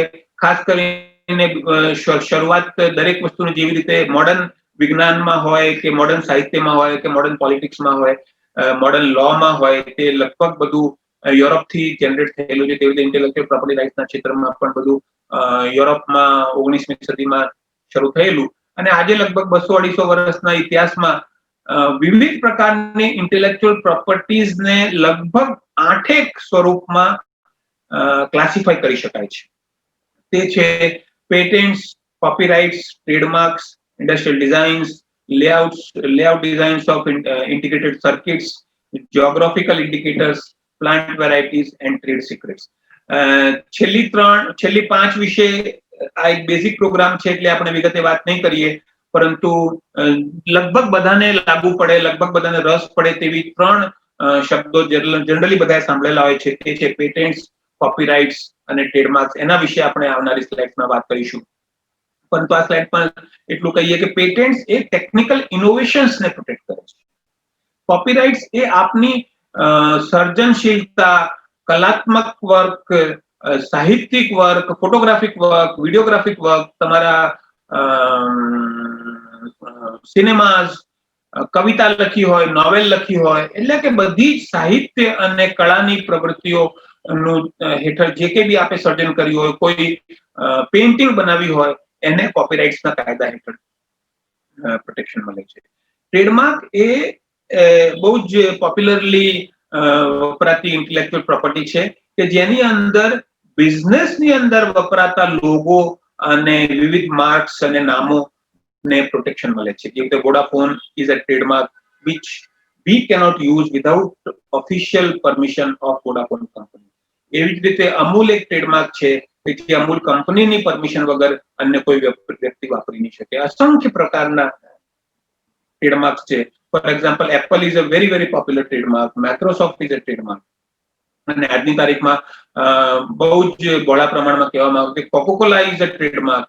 નાઉ કોકોકોલા પણ ટ્રેડમાર્ક છે, પરંતુ કોકોકોલા ટ્રેડમાર્કની વિશેષતા એ છે કે એ કોકોકોલા કંપની પાસે ફ્રેન્કલી સ્પીકિંગ આ ટ્રેડમાર્ક અને એ બ્રાન્ડ માં જે મિલકત સમાયેલી છે તે જ 90% મિલકત એ કંપનીની એ છે. એની બેલેન્સ શીટ જોવા જઈએ તો પ્રોપર્ટીઝ ની અંદર એની જે ઇન્ટેલેક્ચ્યુઅલ પ્રોપર્ટી કોકોકોલા બ્રાન્ડની જે વેલ્યુ એને બુક્સ પર લીધી હોય તે જ 90% થઈ જાય છે. So that is the power of trademarks at times. અને બીજી બધી વસ્તુઓ વિશે અત્યારે વાત નહીં કરીએ કારણ કે સમય ઓછો છે, but these are the basic framework. આ વિવિધ કાયદાઓ છે જેની હેઠળ પ્રોટેક્શન મળે છે: patent act, copyright act, trademark design act વગેરે. હવે ત્રણેક સ્લાઇડમાં આપણે વાત કરીશું ત્રણ બેસિક ઇન્ટેલેક્ચ્યુઅલ પ્રોપર્ટીઝની ફ્રેમવર્કની: patents, copyrights and trademarks. Patents એટલે શું? Technical innovation. આપે કોઈ એવું નવું મશીન બનાવ્યું હોય કે જેનાથી કાપડ પર પ્રિન્ટિંગ સારું થતું હોય, કે જેનાથી કાર વધારે સારી રીતે ચાલી શકતી હોય, અથવા કારનું વાઇપર વધારે સારી રીતે કામ કરી શકતું હોય, અથવા શરૂઆતમાં જ્યારે વર્ષો પહેલા 100-150 વર્ષ પહેલા કાર્સનું નિર્માણ થયું ત્યારે વાઇપર હતા જ નહીં, અને આપે કોઈ એવા વાઇપરનું નિર્માણ કર્યું કે જેનાથી કરીને વિન્ડસ્ક્રીનની પાણી વરસાદમાં વિન્ડસ્ક્રીન વાઇપ થઈ શકે. એટલે કે ટેકનિકલ કોઈ કામ કર્યું હોય એને આપણે પેટન્ટ્સના કાયદા હેઠળ પ્રોટેક્ટ કરી શકીએ. જેવી રીતે કોઈ ફિઝિકલ પ્રોપર્ટી હોય અને મેં દસ્તાવેજ કરાવ્યો હોય મારો ફ્લેટનો, તો એ મિલકત મારી વર્ષો વર્ષ સદીઓ સુધી, જ્યાં સુધી હું વેચું નહીં ત્યાં સુધી મારી અને મારા વંશ વારસોની અકબંધ હોય છે. પરંતુ ટ્રેડમાર્કના કાયદામાં બધા જ ઇન્ટેલેક્ચ્યુઅલ પ્રોપર્ટીના કાયદામાં બધા જ ઇન્ટેલેક્ચ્યુઅલ પ્રોપર્ટીમાં એવું નથી. અમુક ઇન્ટેલેક્ચ્યુઅલ પ્રોપર્ટીઝ આર પરપેચ્યુઅલ, પરંતુ અમુક ઇન્ટેલેક્ચ્યુઅલ પ્રોપર્ટીઝની એક સમય મર્યાદા છે. જેવી રીતે patents are granted for 20 years. એટલે કે આપે કોઈ નવી મશીન બનાવી અને આપે પેટન્ટ માટે પેટન્ટ ઓફિસમાં એપ્લાય કરી અને પેટન્ટ ઓફિસને લાગે કે ખરેખર આ તમારું ઇનોવેશન છે, કોઈનું કોપી નથી કરેલું, અને પેટન્ટ ઓફિસ નક્કી કરે કે તમને આ પેટન્ટ મળવાને પાત્ર છે, આપને આ પેટન્ટ મળવાને પાત્ર છે, તો પેટન્ટ ઓફિસ આપને ફાઇલિંગની ડેટથી 20 વર્ષ સુધી પ્રોટેક્શન આપશે. એટલે કે એવું કહેશે કે આપને આ પેટન્ટ ગ્રાન્ટ કરવામાં આવે છે અને 20 વર્ષ સુધી કોઈ એને કોપી નહીં કરી શકે. કોપી કરે તો કોર્ટમાં જઈને આપ એને રોકાવી શકો, અથવા તમે 20 વર્ષના ગાળા દરમિયાન કોઈને આ વેચી શકો છો. પરંતુ 20 વર્ષ અને 1 દિવસ થઈ ગયા પછી આ મિલકત પબ્લિક ડોમેનમાં આવી જાય છે. આ ટેકનિકલ ઇનોવેશન પબ્લિક ડોમેનમાં આવી જાય છે. એટલે કે એને કોઈ પણ રીતે કોપી કરી શકે છે. આપની કોઈ પરમિશનની જરૂર હોતી નથી. કન્સેપ્ટ શું છે? ફોર એક્ઝામ્પલ, દવાઓ જે છે, તો નવી દવાઓનું ફોર્મ્યુલેશન ફાઇઝર કંપનીએ કર્યું હોય કે ગ્લેક્સો કંપનીએ કર્યું હોય તો એને 20 વર્ષનું પ્રોટેક્શન મળે છે. પરંતુ 20 વર્ષ અને 1મા દિવસે એ દવાનું ફોર્મ્યુલેશન જેનેરિક દવાના સ્વરૂપમાં આવી જાય છે. એટલે કે ઘણા દવાના મેન્યુફેક્ચરર્સ 20 વર્ષ અને 1મો દિવસ, પહેલો દિવસ આવે એની રાહ જોતા હોય છે, અને જે દવાની ટીકડી આપણને 100 રૂપિયા પર ટીકડી મળતી હોય છે તે 20 વર્ષ પૂરા થતાની સાથે 5 રૂપિયા, 3 રૂપિયા, 4 રૂપિયા મળતી થઈ જાય છે. આવું થવું જોઈએ, નહીં થવું જોઈએ એની ચર્ચા આપણે અલગથી કરી શકીએ, પણ અત્યારે આપણે ફ્રેમવર્કની વાત કરીએ. Patents are granted for 20 years. Are they renewable? No. Patents are not renewable after 20 years. 20 વર્ષ પછી એ મિલકત તમારી રહેતી નથી. 20 વર્ષ સુધી તમારે આ દૂધની ગાયને જેટલી દોવી હોય એટલે દોઈ શકો છો. ઇંગ્લિશમાં કહીએ છીએ you can exploit it to the extent that you want. You can commercialise it. and make money out of it to the extent that you are capable of in 20 years, but 20 years hence, after 20 years, it comes into pocket. Not renewable. Global patent હોય છે? ના, patents global નથી હોતા. તમે જે તે દેશમાં apply કરો એ જ દેશમાં તમને પ્રોટેક્શન મળે. તમારે વિવિધ દેશોમાં જો પ્રોટેક્શન જોઈતું હોય તો જે તે દેશની સરકાર દ્વારા નિર્માયેલી જે તે પેટન્ટ ઓફિસમાં એપ્લાય કરવું પડે અને જે તે દેશમાં આપણે પ્રોટેક્શન મળે. ફોર એક્ઝામ્પલ, મેં ઇન્ડિયામાં પેટન્ટ ફાઇલ કરી હોય અને મેં ઇન્ડિયામાં ગ્રાન્ટ થયું અને મને જરૂર હોય કે ના, મારે અમેરિકામાં પણ બિઝનેસ કરવો છે અને જાપાનમાં પણ બિઝનેસ કરવો છે અને ચાઇનામાં પણ બિઝનેસ કરવો છે, તો હું આ ચારેય દેશની પેટન્ટ ઓફિસમાં એપ્લાય કરીશ અને મને ગ્રાન્ટ થશે. તો આ ચારેય દેશોમાં કોઈ કોપી નહીં કરી શકે. પરંતુ તે સિવાય ઓસ્ટ્રેલિયામાં કોઈ કોપી કરશે તો હું એને રોકી નહીં શકું. હું ત્યાં જતો નથી, મારું આ માર્કેટ નથી અને મને ખબર છે કે ત્યાં કોઈ વપરાશ નથી, તો હું કોઈને ત્યાં જઈને પેટન્ટ ફાઇલ કરવાનો ખર્ચો કરું નહીં. એટલે there is no global patent. અને કાયદો શું છે? Indian patents act 1970. So Indian patents act હેઠળ પેટન્ટ્સ ગ્રાન્ટેડ છે, ગ્રાન્ટ કરવામાં આવે છે. કહેવાનો મતલબ એમ છે કે દરેક ઇન્ટેલેક્ચ્યુઅલ પ્રોપર્ટી માટે અલગ અલગ કાયદાઓ છે. એ અલગ અલગ કાયદાઓની જરૂર શા માટે છે? કારણ કે એ દરેક ઇન્ટેલેક્ચ્યુઅલ પ્રોપર્ટીની વિશેષતાઓ એટલી વિવિધ છે કે એક કાયદા હેઠળ એમને સમાવી શકાય એમ નથી. એટલે કે દરેક દેશમાં વિવિધ પ્રકારની ઇન્ટેલેક્ચ્યુઅલ પ્રોપર્ટીઝ માટે અલગ અલગ કાયદા હોય છે. જેવી રીતે ઇન્ડિયામાં ઇન્ડિયન પેટન્ટ્સ એક્ટ છે કે જે પેટન્ટ્સને પ્રોટેક્ટ કરે છે. એવી જ રીતે યુએસએમાં યુએસએ પેટન્ટ એક્ટ છે જે માત્ર પેટન્ટ્સની વાત કરે છે. હવે આપણે આવી જાય ટ્રેડમાર્ક ઉપર. ટ્રેડમાર્કમાં આપણે અત્યારે આની જે વાત કરી રહ્યા છીએ, તો ટ્રેડમાર્ક માટે ભારતમાં ઇન્ડિયન ટ્રેડમાર્ક્સ એક્ટ 1999 છે કે જે ટ્રેડમાર્કની વિવિધ જોગવાઈઓ વિશે વાત કરે છે. ટ્રેડમાર્ક એટલે શું? કોઈ પણ બ્રાન્ડ હોય, કોઈ પણ લોગો હોય, કોઈ પણ સિમ્બોલ હોય, કોઈ પણ ટેગલાઇન હોય, કોઈ પણ જિંગલ હોય કે જેને આપના કંપની પ્રોડક્ટ ને કસ્ટમર સુધી પહોંચાડવા માટે કનેક્ટિંગ લિંક તરીકે વાપરતા હોય. What is Amul? Or for example next સ્લાઇડમાં જોઈએ તો what is Coca-Cola or what is this? આપણે આ જે માત્ર સિમ્બોલ જોઈએ છીએ એ માત્રથી આપણને કોઈ પણ પ્રોડક્ટ ઉપર આ સિમ્બોલ આપણે જેવો જોઈએ છીએ તેવો આપણને આ કંપનીનો પ્રોડ્યુસર કોણ હશે તે સ્પષ્ટ રૂપે માઇન્ડમાં ઉભરી આવે છે. Is that correct? I think we are not in the interaction mode. But trademark એટલે શું? કે પ્રોડક્ટ અને કન્ઝ્યુમરને જોડતી કડી. તો બ્રાન્ડ, લોગો, સિમ્બોલ અને ટેગલાઇન્સને આપણે ટ્રેડમાર્ક કહીએ છીએ અને એ ટ્રેડમાર્ક એક્ટથી પ્રોટેક્ટેડ હોય છે. એનું ટેન્યોર શું હોય છે? જેવી રીતે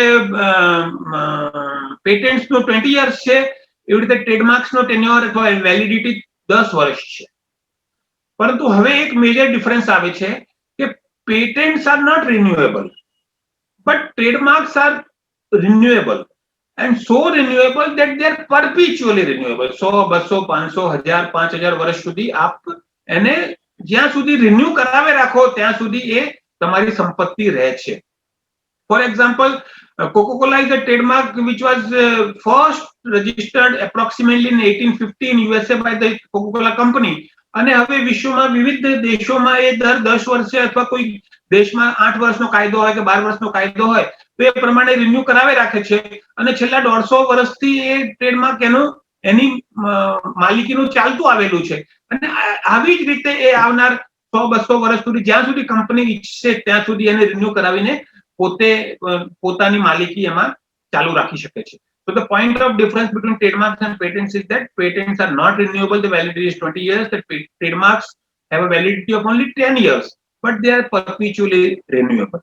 ભારતમાં પણ ઘણા એવા ટ્રેડમાર્ક્સ છે, ઇવન કોકોકોલા કે જે જ્યારથી ટ્રેડમાર્કનો કાયદો બન્યો ત્યારથી કોકોકોલા રજિસ્ટર્ડ ટ્રેડમાર્ક છે ને 10 વર્ષે રિન્યુ કરાવે છે અને તમે કે હું કોકોકોલા કંપનીની પરમિશન વગર કોકોકોલા બ્રાન્ડ વાપરી શકતા નથી.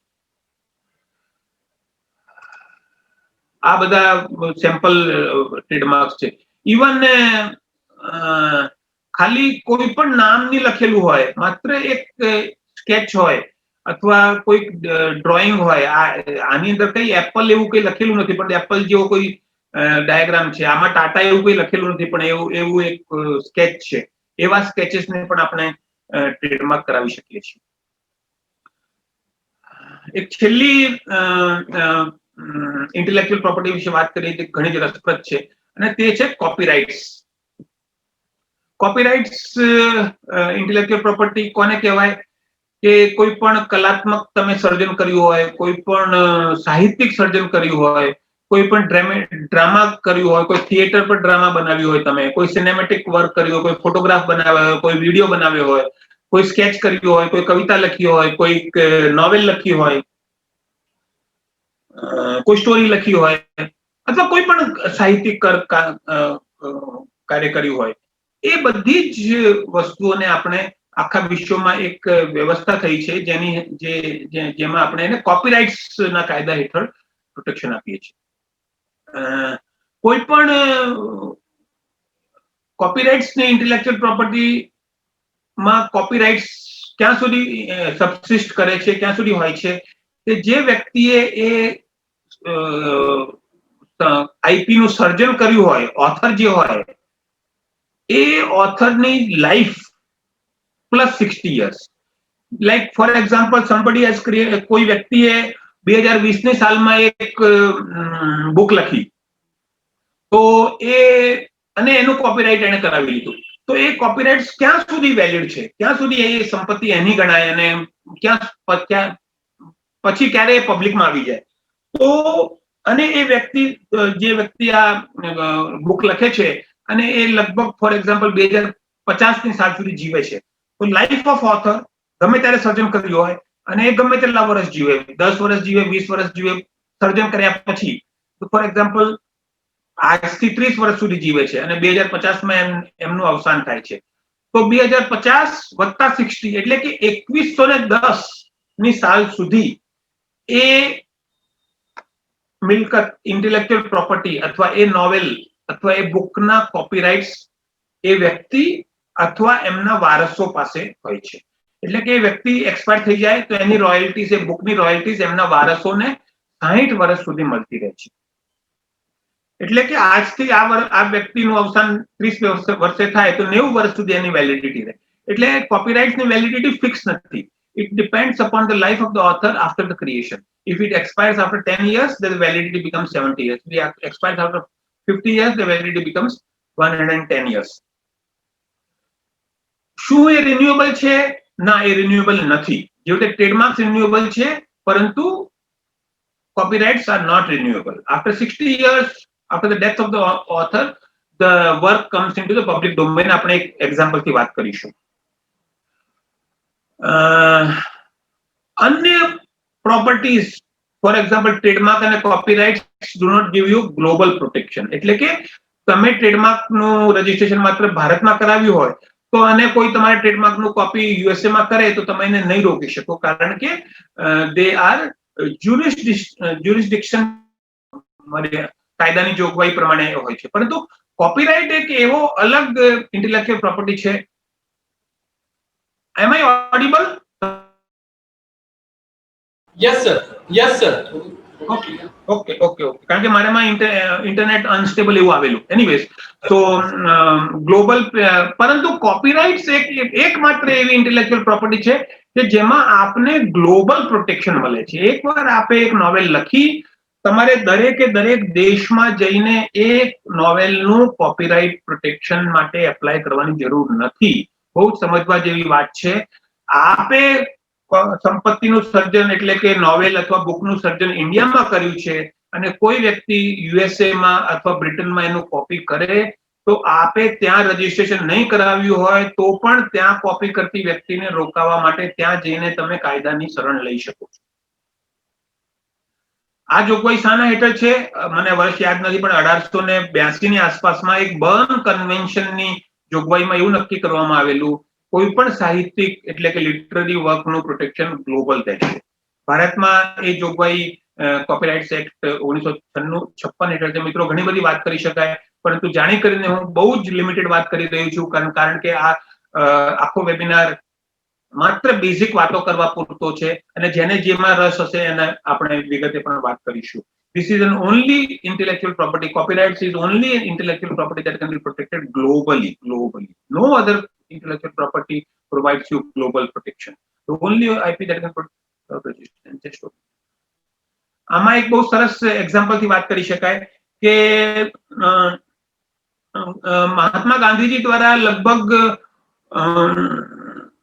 1945 ની આસપાસ વિવિધ પ્રકારના બુક્સ લખવામાં આવેલા, જેમાં એક બુક જે મને બહુ જ ગમતું હતું તે છે માય એક્સપેરિમેન્ટ્સ વિથ ટ્રુથ, જેને મૂળ ગુજરાતીમાં સત્યના પારખા તરીકે મોહનચંદ કરમચંદ ગાંધીજી સાહેબે લખી હતી. તો એ 1950માં જ્યારે એ મને યાદ નથી, પરંતુ ગાંધીજીના એક્સપાયર થઈ ગયાના 60 વર્ષ પછી સુધી ગાંધીજી દ્વારા નિર્માણ થયેલી બધી જ બુક્સના કોપીરાઇટ્સ નવજીવન ટ્રસ્ટ પાસે હતા. કારણ કે ગાંધીજી કહી ગયા હતા કે મારી જેટલી પણ મિલકતો છે એ બધી જ, મારા જેટલા પણ વર્ક છે એની કોપીરાઇટ્સ નવજીવન ટ્રસ્ટ પાસે રહેશે. એટલે 2010ની સાલ સુધી ગાંધીજીની કોઈ પણ કૃતિનું આપ કોપી કરો તો કોઈ એક્શન નહીં લે વસ્તુ જુદી છે, પરંતુ નવજીવન ટ્રસ્ટ આપને રોકી શકતું હતું. પરંતુ આજ આપ ગાંધીજી દ્વારા કોઈ પણ વસ્તુનું મર્યાદામાં રહીને કોપી કરો અને એને વિકૃત સ્વરૂપમાં કોપી નહીં કરો તો તમને રોકનારું કોઈ નથી. કારણ કે એમનું બધા જ કાર્યો, બધા જ લિટરરી વર્ક, બધી ચોપડીઓ પબ્લિક ડોમેનમાં આવી ગયેલી છે. એટલે પબ્લિકમાં કોઈ પણ વ્યક્તિ એનું કોપી કરી શકે. કારણ કે કન્સેપ્ટ શું હતો? Life of the author plus 60 years, right? એટલે આપણે આજે પેટન્ટ્સ, કોપીરાઇટ્સ અને ટ્રેડમાર્ક્સ વિશે વાત કરી. એક એક્ઝામ્પલ આપું તો હેરી પોટર નામની એક નોવેલ જે સિરીઝ લખવામાં આવેલી, એમનો ઓથરનું નામ અત્યારે ભૂલી રહ્યો છું, એ ચોપડી માત્ર દ્વારા અને એના વિવિધ વર્ઝન્સ દ્વારા લગભગ $25 બિલિયન ની આવકો થયેલી છે, જેને આપણે લગભગ મુગલે આઝમ ફિલ્મમાં લગભગ 2000 કરોડ રૂપિયા જેટલી આવક થયેલી છે. તો કોપીરાઇટ્સ એટલે કે સાહિત્યિક કૃતિઓ દ્વારા પણ જો ખરેખર આપ ઓફબીટ વર્ક ક્રિએટ કરો તો બહુ જ ઇન્કમ થઈ શકે એમ છે, બહુ જ સંપત્તિનું સર્જન થઈ શકે એમ છે. ડિઝાઇન્સ વિશે વાત નથી કરતા, પરંતુ થોડીક વાત કરવી હોય તો આ ટાઈપની કોઈ પણ પ્રોડક્ટમાં તમે જે ડિઝાઇન મૂકો કે જેની વેલ્યુ માત્ર શો માટેની હોય, કોઈ ફંક્શનલ કોમ્પોનન્ટ નહીં હોય, તો તમે એને પ્રોટેક્ટ કરાવી શકો છો. અને આ બેટરી ડિઝાઇન કોઈ કોપી કરે તો તમે આપ એને રોકી શકો છો. આ એને જો ફોર્ક છે, કોઈ સ્પૂન છે, આ અમારા વર્ક છે. મેં મારા ક્લાયન્ટ્સ માટે લગભગ 50 જેટલા શર્ટ્સની વિવિધ ડિઝાઇન્સ ભારતમાં રજીસ્ટર કરાવી છે. અને આ ડિઝાઇન્સ મારો ક્લાયન્ટ અમેરિકામાં એક્સપોર્ટ કરે છે. એટલે અમેરિકામાં પણ અમે રજીસ્ટર કરાવી છે. અને અમેરિકામાં કોઈ પણ વ્યક્તિ કોપી કરે તો અમે એમને નોટિસો મોકલાવીએ છીએ. અને આજે એક એવું વાતાવરણ ઉભું થયું છે કે મારા ક્લાયન્ટનું જે ફર્મનું નામ છે એના દ્વારા પ્રમોટ થયેલી, એના દ્વારા એમેઝોન પર અપલોડ થયેલી, એના દ્વારા સેલ કરેલી કોઈ પણ ડિઝાઇન્સનું કોપી જનરલી અમેરિકામાં પણ કોઈ કોપી કરનારાઓ કરતા નથી. કોપી કરનારાઓને તો ખાલી કોપી કરવાનું હોય છે. તો જે વ્યક્તિ એ કોપીરાઇટ્સ કરાવેલા હોય અને પ્રોટેક્શન કરાવેલું હોય, ડિઝાઇન રજીસ્ટ્રેશન કરાવેલું હોય, એનું કોપી કરે, એની જગ્યાએ બીજા કોઈનું કોપી કરે. પણ આપણો હેતુ સર થઈ જાય છે કે મારું કોઈ કોપી કરતું નથી. તમને એક વસ્તુ બતાવવા માંગુ છું કે ઇન્વેન્શન કેવી રીતે થઈ શકે. આ એક સિમ્પલ સેફટી પિન છે. આશા છે આપ લોકોને દેખાતી હશે, ખબર નથી દેખાય છે કે નથી દેખાતી, પરંતુ લેટ મી સી. દેખાય છે. Can you see this safety pin? Yes. આ સેફટી પિન શેના માટે વાપરવામાં આવે છે? બે પેપર્સને ક્લબ કરવા માટે વાપરવામાં આવે છે. આ સેફટી પિનનું નિર્માણ આમ જોવા જઈએ તો આ શું છે? It is simply very simple. એક નાના વાયરને વાળીને આવી રીતે એમને બનાવેલું છે, બરાબર છે? આ સેફટી પિનનું ઓરિજિનલ પેટન્ટ 1890ની સાલમાં કરાવેલું હતું અને એના પછી 20 વર્ષે એક્સપાયર થઈ ગયું. પરંતુ આ એક બેસિક સેફટી પિન જેવી વાત અને પ્રોડક્ટમાં પણ આટલા વર્ષો પછી પણ કંઈક ને કંઈક નવું આવતું રહે છે. અને 2014, 15, 16ની સાલમાં પણ ઘણા ઇન્વેન્ટર્સે નવીન સેફટી પિન, ન્યૂ સેફટી પિન્સના પેટન્ટ ફાઇલ કરેલા છે. અને એટલે કહેવાનો તાત્પર્ય એમ છે કે ઇમેજિનેશન, તમે કેટલું વિચારી શકો છો અને શું કરી શકો છો એના પર ડિપેન્ડ કરે છે. બહુ જ કોમ્પ્લિકેટેડ વસ્તુ હોય એનું જ પેટન્ટ કરાવી શકાય, એમાંથી જ ઇન્ટેલેક્ચ્યુઅલ પ્રોપર્ટીનું સર્જન થઈ શકે એવું નથી. એક વાઇપર કારનું બનાવ્યું હોય અથવા એક આવી આ સેફટી પિન પણ તમે નિર્માણ કર્યું હોય તો 20 વર્ષ સુધી આપને એનું પ્રોટેક્શન મળી શકે છે. What are inventions we will not go into. એક વસ્તુ ચોક્કસ કહેવાનું ગમશે, હાલાકી થોડું ટેકનિકલ છે, પરંતુ આજકાલ ઘણા મિત્રો કોમ્પ્યુટરના ફિલ્ડમાં કામ કરતા હોય છે અને થોડું કોમ્પ્યુટર રિલેટેડ એ લોકો ઇન્વેન્શન કરતા હોય છે. Basically as a concept computer related works are not patentable. Only software હોય તો પેટેન્ટેબલ નથી, પરંતુ હાલમાં જ લગભગ 2 મહિના પહેલા દિલ્હી હાઈકોર્ટનું એક જજમેન્ટ આવેલું છે જેની હેઠળ એવું કહેવામાં આવેલું છે કે સબસ્ટેન્શિયલ વર્ક હોય તો ઇવન કમ્પ્યુટર રિલેટેડ સોફ્ટવેર પ્રોગ્રામ્સને પણ પેટેન્ટ કરાવી શકાય છે. એટલે કોઈ મિત્રોએ સારા એવા સોફ્ટવેર બનાવ્યા હોય તો એ પેટેન્ટ થઈ શકે છે કે નહીં થઈ શકે એનું એક ડિસ્કશન એક્સપર્ટ પેટન્ટ એટર્ની સાથે ચોક્કસ કરાવવું જોઈએ, જેથી કરીને આપ એના પર પ્રોટેક્શન મેળવી શકો. મિત્રો ઘણી બધી વાતો કરી શકાય, પરંતુ મારો જનરલી અભિગમ હોય છે કે સમયની મર્યાદામાં રહેવું જોઈએ, જેથી કરીને લોકોનો ઇન્ટરેસ્ટ જળવાઈ રહે અને લોકો પ્રોગ્રામ પૂરો થાય એના પહેલા આપણો પ્રોગ્રામ છોડીને નહીં જતા રહે. એટલા માટે મારી વાતને વિરામ આપું છું અને મને આશા છે કે આજે કઈ મેં થોડી ઘણી સ્લાઇડ્સ થકી આપને વાત કરવાનો પ્રયત્ન કર્યો, એમાંથી આપને ઇન્ટેલેક્ચ્યુઅલ પ્રોપર્ટી રાઇટ્સ, ખાસ કરીને પેટન્ટ, ટ્રેડમાર્ક અને કોપીરાઇટ્સ વિશેની બેસિક માહિતી મળી હશે અને આશા છે આપના માટે કંઈક કામની રહેશે. અને ફરી એકવાર અમરોલી કેમ્પસ અને જીવન જ્યોત ટ્રસ્ટનો આભાર માનીને હું મારી વાણીને વિરામ આપું છું અને હોસ્ટને પાછું હેન્ડ ઓવર કરું છું. અને કંઈક પણ પ્રશ્નો હોય, કંઈક પણ ક્વેરીઝ હોય, કંઈક પણ આ પ્રોગ્રામના વિશે કંઈક પણ કોમેન્ટ્સ હોય, સારું હતું, કંઈ ઇમ્પ્રુવમેન્ટ માટેની કોઈ વાત હોય તો ચોક્કસપણે સાંભળવાનું અથવા ચેટ બોક્સમાં વાંચવાનું ગમશે. Thank you very much. ખૂબ ખૂબ આભાર. Thank you Anil sir. ખૂબ જ વિસ્તારથી આપણે આ ચર્ચા કરી છે બધી, કે કેવી રીતના પેટન્ટ, ટ્રેડમાર્ક, ઇન્ટેલેક્ચ્યુઅલ પ્રોપર્ટી રાઇટ્સમાં જેટલા પણ સેગમેન્ટ આવે છે, જેટલી પ્રોપર્ટીઝ આવે છે, એના રૂલ્સ રેગ્યુલેશન્સ આપણે બહુ ડીપમાં ચર્ચા કરી છે પીપીટી દ્વારા. બધું જ એકદમ પ્રોપર વિઝિબલ અને આપનો ઓડિયો પણ બહુ સરસ ક્લિયર હતો. એટલે હું ધ્યાન રાખું છું કે વિદ્યાર્થીઓના થોડા ક્વેશ્ચન પણ આવ્યા છે, તો એના માટે અગાઉ વિનંતી કરીશ ડૉક્ટર ચિરાગ સર અને મોનિક સરને જ કે તેઓ પ્રશ્નોત્તરી જે પણ આવી છે એનું 1 બાય 1 આપની સમક્ષ રજૂ કરે, જેથી વિદ્યાર્થીઓના મનમાં આપણા સેશન દરમિયાન જે કંઈ પણ ટોપિક આવ્યા છે એમાં વધુ ક્લેરિફિકેશનની જરૂર છે. તો એ વિદ્યાર્થીઓ, ખાસ તો મારા ટીવાયના વિદ્યાર્થીઓના પણ પ્રશ્ન આવ્યા છે, તો એમને આનંદ છે કે વિદ્યાર્થીઓએ સાંભળ્યું છે અને એમને ઇન્ટરેસ્ટ પણ પડ્યો છે. તો આગળ વિનંતી કરું છું ડૉક્ટર ચિરાગ સર અને મોનિક સરને પ્રશ્નોત્તરી સેશન માટે. Thank you very much Anil Salavgi sir. બહુ વર્ષો પછી ફરીથી તમારો સેશન અટેન્ડ કરવાનો મોકો મળ્યો છે. કદાચ 15 વર્ષ થઈ ગયા. 15 વર્ષ પહેલા તમારા લેક્ચર અટેન્ડ કરેલા અને એ જ એન્થુઝિયાસ્ટિક અને એ જ નોલેજ તમે આજે શેર કર્યું છે અમારા વિદ્યાર્થીઓ માટે. સર, અમુક ક્વેશ્ચન આવ્યા છે. ક્વેશ્ચન એવા છે કે ભારત મેન્યુફેક્ચરિંગની દ્રષ્ટિએ તો થોડું ઘણું આગળ છે. ઘણી બધી પ્રોડક્ટ એવી છે, ફોર એક્ઝામ્પલ ફાર્માસ્યુટિકલ અને એવી ઘણી બધી પ્રોડક્ટ કે જેમાં મેન્યુફેક્ચરિંગ હબ છે. પણ એમાં આપણે આઈપીઆર ની વાત કરીએ તો ઘણા બધા જેટલા પણ આઈપીઆર છે, પેટન્ટ, ટ્રેડમાર્ક અને જે પણ આઈપીઆર ની આપણે વાત કરી એ મોટે ભાગે ફોરેનની કંપનીઓ પાસે છે અને ભારત માત્ર મેન્યુફેક્ચરિંગ હબ તરીકે જ અમુક પ્રોડક્ટ માટે વિસ્તરી રહેલું છે. અને ભારત આટલી બધી વસ્તુઓ બનાવવા પછી પણ મોટે ભાગનો હિસ્સો આપણે કોઈ બીજી કંપનીઓને આપી દેવો પડે અને એ ભારતને ખૂબ મોટા પ્રમાણમાં નુકસાન થાય. તો ભારત એ માટે શું કરી શકે? પ્રોફેસર શિવપુરિયા, પ્રશ્ન બહુ જ વેલિડ છે અને સાંપ્રત પણ છે.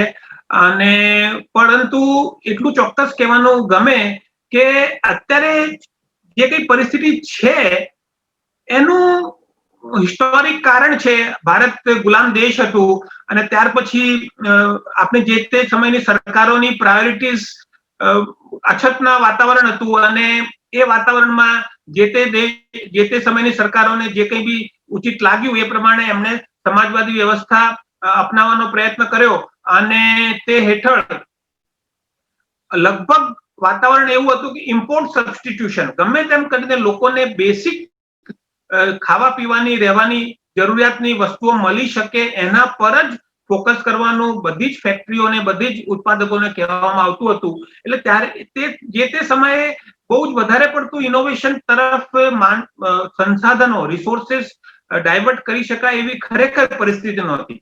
1950-60ની સાલમાં શું પરિસ્થિતિ હતી તે આપણે તો ખાલી વાંચી જ શકીએ છીએ. પરંતુ ત્યારબાદ લગભગ 1999 અને ખાસ કરીને છેલ્લા 15 વર્ષમાં જે તે સરકારોએ રાજ્ય સરકારોએ અને કેન્દ્ર સરકારે ઇનોવેશનને ખૂબ જ પ્રાથમિકતા આપી છે. આપ કોઈ પણ ચીફ મિનિસ્ટરનું વક્તવ્ય સાંભળો, કોઈ પણ રાજ્યના ફાઇનાન્સ મિનિસ્ટરનું વક્તવ્ય સાંભળો, ઇન્ડસ્ટ્રીઝ મિનિસ્ટરનું વક્તવ્ય સાંભળો, પ્રાઇમ મિનિસ્ટર હોય, finance minister of the country હોય, બધા જ ગમે તે ભાષણ કરે, ગમે તે વાત કરે, ગમે તે પોલિસીનું સર્જન કરે, આજની તારીખમાં ઇનોવેશનને પ્રોત્સાહન આપવાની હંમેશા વાત કરે છે. બહુ સિરિયસલી અને સિન્સિયરલી વાત કરે છે. માત્ર વાત જ નથી કરતા, પોલિસીસ પણ બનાવે છે. પોલિસીસની સાથે સાથે ઇન્સેન્ટિવ સ્કીમ્સ પણ બનાવે છે. સ્ટાર્ટઅપને પ્રમોટ કરવાની અઢળક સ્કીમ્સ છે. ભારત સરકાર અને ગુજરાત સરકાર દ્વારા કોલેજીસની અંદર SSIP સ્કીમ્સ હેઠળ સ્ટુડન્ટ સ્ટાર્ટઅપ ઇનોવેશન ફંડ ની જોગવાઈ કરવામાં આવેલી છે. એ સિવાય પણ કોઈ સ્ટુડન્ટ નહીં હોય અને સ્ટાર્ટઅપ તરીકે પોતાના પ્રોજેક્ટ તરીકે એ સ્ટાર્ટઅપ તરીકે ભારત સરકારમાં અને એના વિવિધ લાભો મેળવી શકે છે. આ તો લાભોની વાત થઈ. તદુપરાંત ભારત સરકાર અને વિવિધ સરકારો આજની તારીખમાં બહુ જ એગ્રેસિવલી ઇન્ટેલેક્ચ્યુઅલ પ્રોપર્ટીના વિશે અવેરનેસ પ્રોગ્રામ્સ કરી રહી છે. અમુક વખત શું થતું હોય છે કે જે વસ્તુનું આપ પ્રમોશન કરો, જે વસ્તુની અવેરનેસ આપ ક્રિએટ કરો, એને જનમાનસ એના તરફ વળતું હોય છે. અને મને ચોક્કસ જે રીતે હું છેલ્લા 10 વર્ષથી કામ કરી રહ્યો છું અને ટેકનિકલ કોલેજીસની અંદર, અમે જયારે એન્જિનિયરિંગ કોલેજમાં ભણતા હતા ત્યારે અમને પેટન્ટ શું હોય એનું પી પણ ખબર નહોતું. આજની તારીખમાં મારી પાસે વિવિધ એન્જિનિયરિંગ કોલેજમાંથી ફર્સ્ટ યરના સ્ટુડન્ટ્સ જેમનું જે પેટન્ટની એપ્લિકેશન આવેલી હોય છે તે ખરેખર બહુ સારી નથી હોતી, પરંતુ એમનામાં ઉત્સાહ છે કે અનિલ સર આમાં હું શું કરું, ગમે તેમ કરીને મારે ફાઇલ કરવું છે, ગમે તેમ કરીને મારે ફાઇલ કરવું છે. અને દરેક ગુજરાતની દરેક કોલેજને ગુજરાત સરકારે 20-20, 25-25, 30-30 લાખ રૂપિયા ફાળવ્યા છે કે આપ એક્સપેરિમેન્ટ કરો, આપ થોડુંક બહુ સારું નહીં હોય તો પણ એના પર કામ કરો. જેમ જેમ કામ કરશો તેમ તેમ ફાવટ આવશે, તેમ તેમ એક વાતાવરણ બનશે. અને મને ચોક્કસ ખાતરી છે જે રીતે વિવિધ સરકારો નું ફોકસ ઇનોવેશન પર છે, આવનાર થોડો સમય લાગશે પરંતુ આવનાર 10 વર્ષની અંદર ચોક્કસપણે ભારત પણ ઇનોવેશનના ક્ષેત્રમાં કાઠું કાઢશે અને વિશ્વમાં પોતાનું નામ કરી શકશે. Thank you. Thank you very much sir. Sir એની સાથ જેવો જ એક સવાલ છે, એક બીજા વિદ્યાર્થીનો સવાલ છે કે આજની તારીખે દુનિયાને કદાચ ભારત ચલાવે છે. ઘણી બધી મેટરમાં આપણે વાત કરીએ કે ઘણી જેટલી પણ મલ્ટીનેશનલ કંપનીઓ છે તો તેના CEO અથવા તો તેના જે પણ સિનિયર મેનેજર્સ છે એ ભારતીયો છે. એ લોકો જ્યારે વિદેશમાં જાય છે, ફોર એક્ઝામ્પલ અમેરિકા અથવા તો અમુક કન્ટ્રીમાં જાય છે અને ત્યાં જઈને ભારતમાં રહેતા હતા તે સમયે એમની પેટન્ટ અથવા તો એમના ઇનોવેશન બહુ ઓછા હતા, પણ એ જ કંપની જ્યારે એમને વિદેશમાં પ્રમોટ કરે છે તો એ ત્યાં સારું એવું રિસર્ચ કરીને ઘણી બધી પેટન્ટ મેળવી લે છે, જ્યારે ભારતમાં એ તક નથી. કદાચ એમાં તમે ઘણો જવાબ આપી કોઈ દીધો, કંઈક આમાં એડ કરવા જેવું હોય તો.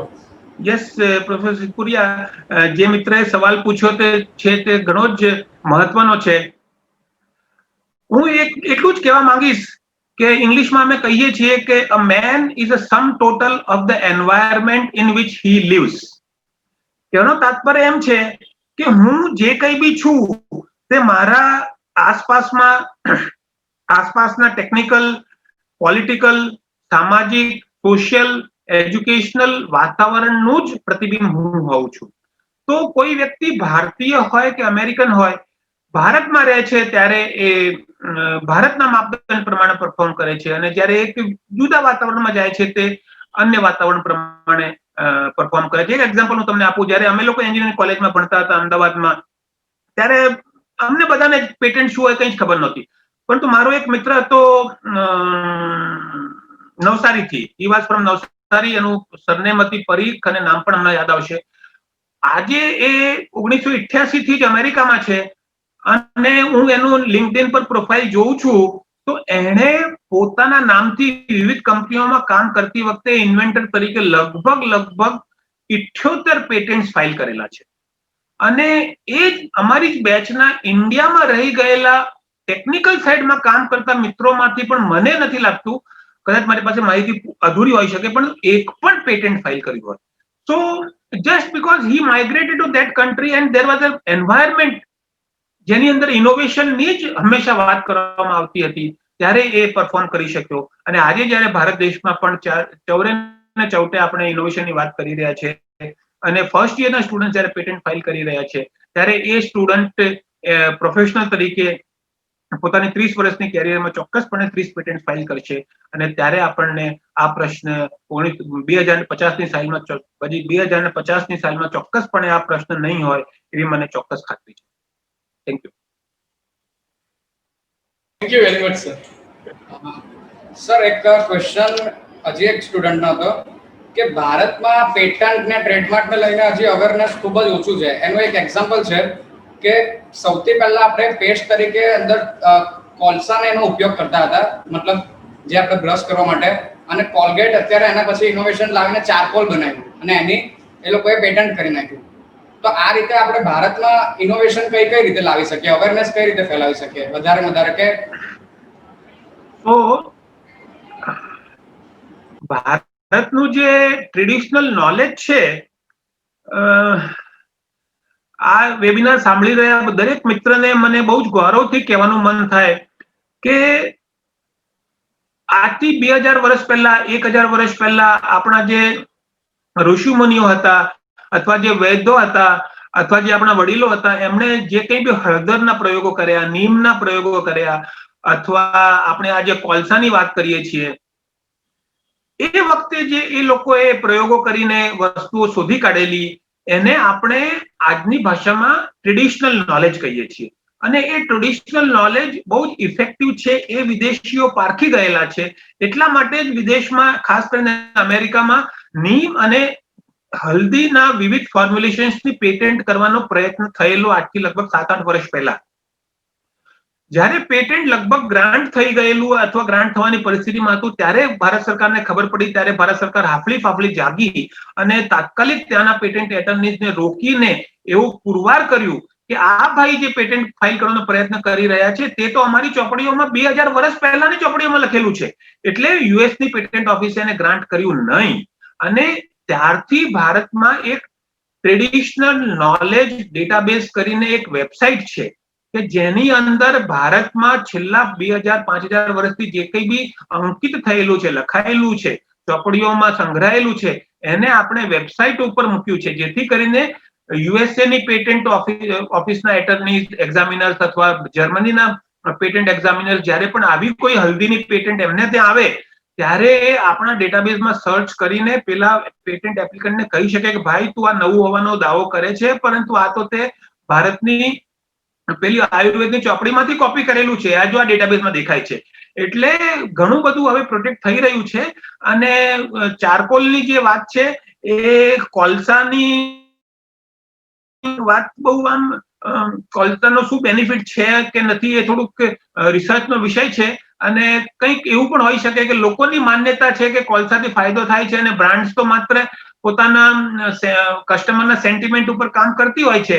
એટલે આ ચારકોલથી ખરેખર ફાયદો થતો હોય તો ચારકોલની ટૂથપેસ્ટ એ અમેરિકામાં પણ વેચે, પણ અમેરિકામાં નથી વેચતું, માત્ર ઇન્ડિયામાં જ વેચે છે, કારણ કે ઇન્ડિયાના લોકોનું એવું માનવું છે કે ચારકોલથી ફાયદો થાય છે, એટલે ચારકોલનું વેચીને પોતાનું વેચાણ વધારે છે.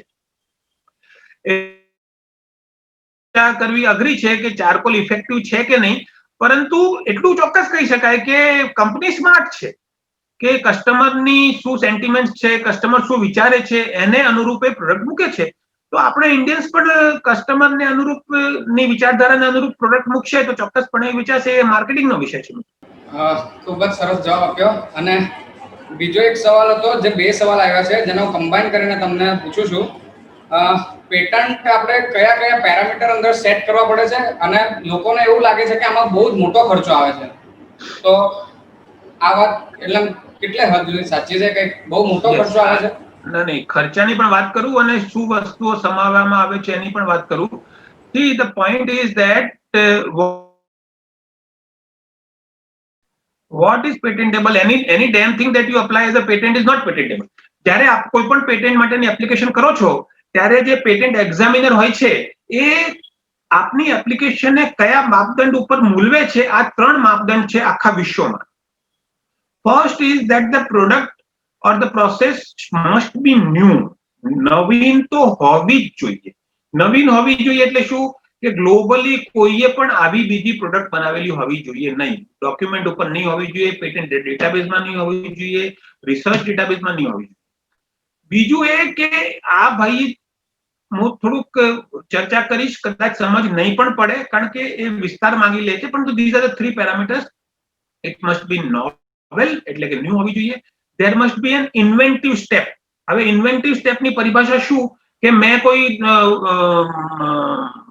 ફાર્માસ્યુટિકલ ફોર્મ્યુલેશન બનાવ્યું છે, દવા બનાવી છે અને હું કહું છું કે આ નવી છે, તો નવી તો છે પરંતુ 2+2 તો હંમેશા 4 જ થાય.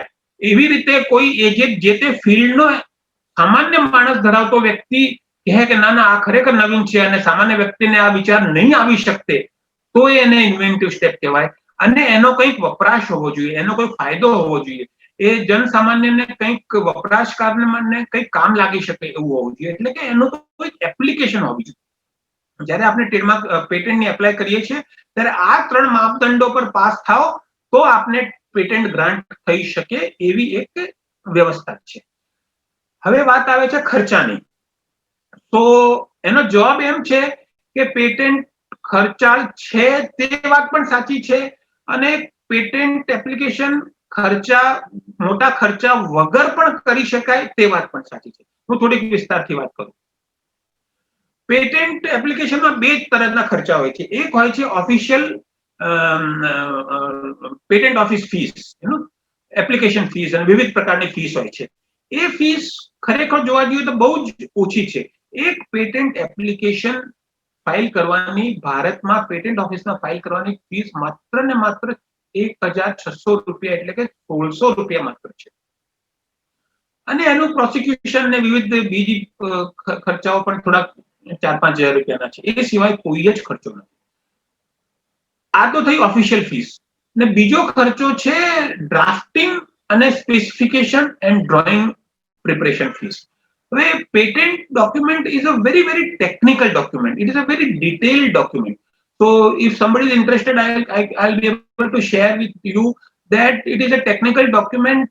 Many times it is 50, 60, 70 pages long document. અને એટલું ડિટેલ્ડમાં દરેકે દરેક વાક્ય વ્યવસ્થિત હોવું જોઈએ, મિનિંગફુલ હોવું જોઈએ, કામનું હોવું જોઈએ, આપના પેટન્ટને એક્સપ્લેન કરતું હોવું જોઈએ. There is a huge difference between a patent document and a research paper. Research paperમાં I mean, not to undermine the importance of research papers, but they are not very strictly vetted. પરંતુ patent document draft કરવું એ બહુ જ એક technical અને અનુભવ માંગી લે તેવી વાત છે. આપે કોઈ ઇન્વેન્શન કર્યું અને ઇન્વેન્શનને કઈ રીતે ડ્રાફ્ટ કરીએ કે આ 3 પેરામીટરમાં એ પાસ થઈ શકે એના માટે અનુભવ માંગી લે છે. અને જે અનુભવી મારા જેવા ટ્રેડમાર્ક પેટન્ટ એટર્નીઝ, રજિસ્ટર્ડ પેટન્ટ એટર્નીઝ હોય છે એ લોકોએ 8-8, 10-10, 15-15, 20-20 વર્ષ સુધી કામ કરેલું હોય છે. 100-100, 200-200, 400-400, 500-500 પેટન્ટ્સ ઉપર કામ કરેલું હોય છે.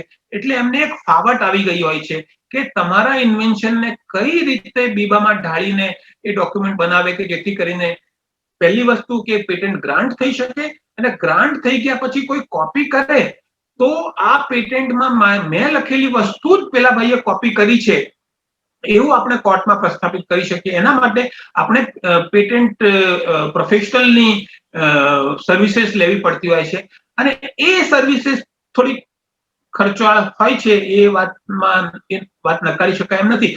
પરંતુ એ ખર્ચો જો નહીં કરવો હોય તો પેટન્ટ ડોક્યુમેન્ટ તમે બીજા 5-10 પેટન્ટનો અભ્યાસ કરીને જાતે પણ ડ્રાફ્ટ કરી શકો છો. ઘણી કોલેજના, ટેકનિકલ કોલેજના પ્રોફેસર્સ જાતે પેટન્ટ એપ્લિકેશન્સ ડ્રાફ્ટ કરીને સબમિટ કરતા હોય છે અને એમને આ જે 5-7 હજાર રૂપિયાનો ખર્ચો છે તે સિવાય કોઈ જ ખર્ચો લાગતો નથી. એટલે ખર્ચાળ ખરી, પરંતુ એમાં તમારે પોતે ડ્રાફ્ટિંગનો સમય નથી વેડફવો પડતો, કારણ કે જો તો આપ પોતે ડ્રાફ્ટ કરવા બેસશો તો મને ચોક્કસપણે ખાતરી છે કે આપના રોજ જો આપ 2-3 કલાક આપશો તો આપને લગભગ 2-2.5 મહિના લાગી જશે.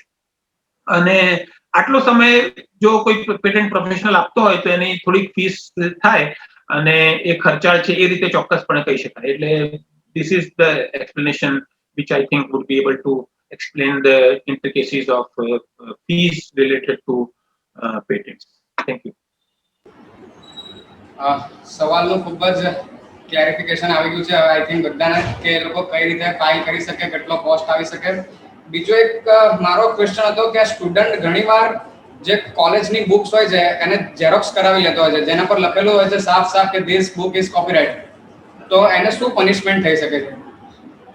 હવે એક વાત તો સાચી છે કે ઓથરે જ્યારે આટલી મહેનત કરીને ફિલિપ કોટલર સાહેબે ચોપડી લખી હોય અને એને પરસેવો વહાવેલો હોય, સમય આપ્યો હોય, મહેનત આપી હોય, તો એની અપેક્ષા હોય કે મારી ચોપડી વેચાય તો મને એના 5-10 રૂપિયા રોયલ્ટી મળવી જોઈએ. અને એ હેતુથી જ જનરલી માણસ લખતો હોય છે, બે હેતુથી લખે કે નામ ના મળવી જોઈએ અને થોડીક રોયલ્ટી પણ મળવી જોઈએ. એટલે કોઈ કોપી કરે તે ઓથરને ગમે નહીં અને એના અધિકાર છે આપને રોકવાના. એટલે એ વાત સાચી છે, પરંતુ થોડીક વ્યવસ્થા એવી પણ થયેલી છે કે એકેડેમિક પર્પઝથી, બહુ લિમિટેડ પર્પઝથી કોઈ વ્યક્તિ કોપી કરે, પૂરી ચોપડી કોપી નહીં કરે ને અમુક પાના કોપી કરે તો બહુ સ્ટ્રિક્ટ એક્શન લેવામાં નથી આવતા. એટલે તે દ્રષ્ટિએ આપણે કંઈક ફોટોકોપિંગની પ્રક્રિયાને એકેડેમિક પર્પઝમાં એન્કરેજ કરવાનો પ્રયત્ન હું નથી કરી રહ્યો, સ્પષ્ટપણે હું જણાવવા માંગુ છું. પરંતુ જોગવાઈ થોડીક સોફ્ટ છે એ પણ એટલું જ સાચું છે.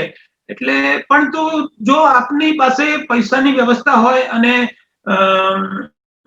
બહુ તકલીફ નહીં હોય તો ચોક્કસપણે ઓરિજિનલ ચોપડી ખરીદવી જોઈએ. ઓરિજિનલ ચોપડી ખરીદીને એના ઓરિજિનલ 5-4 રંગબેરંગી કલરફુલ પ્રિન્ટ્સમાં અભ્યાસ કરવાનો અથવા વાંચવાનો આનંદ એક અનેરો હોય છે. ઘણી વખત મેં ઝેરોક્સની સાથે જ્યારે ઓરિજિનલ ચોપડી વાંચતો હોઉં છું ત્યારે એકદમ you have a different feeling. એટલે જો પૈસાનો બહુ જ મોટો પ્રશ્ન નહીં હોય, મારું એવું એક અભ્યાસ કહે છે કે ઝેરોક્સમાં જેટલો પૈસો લાગે છે એનાથી લગભગ બમણા પૈસામાં આખી ચોપડી મળી જતી હોય છે. તો ઝેરોક્સ કરતા લગભગ ડબલ પૈસામાં જો આખી ચોપડી મળતી હોય, ઓરિજિનલ ચોપડી મળતી હોય, તો આપણે ચોક્કસપણે ચોપડી ખરીદવી જોઈએ. અને ઓરિજિનલ ચોપડીમાંથી વાંચવામાં જે તમને આનંદ આવશે એ ઝેરોક્સમાંથી ચોક્કસ નહીં આવશે. Thank you.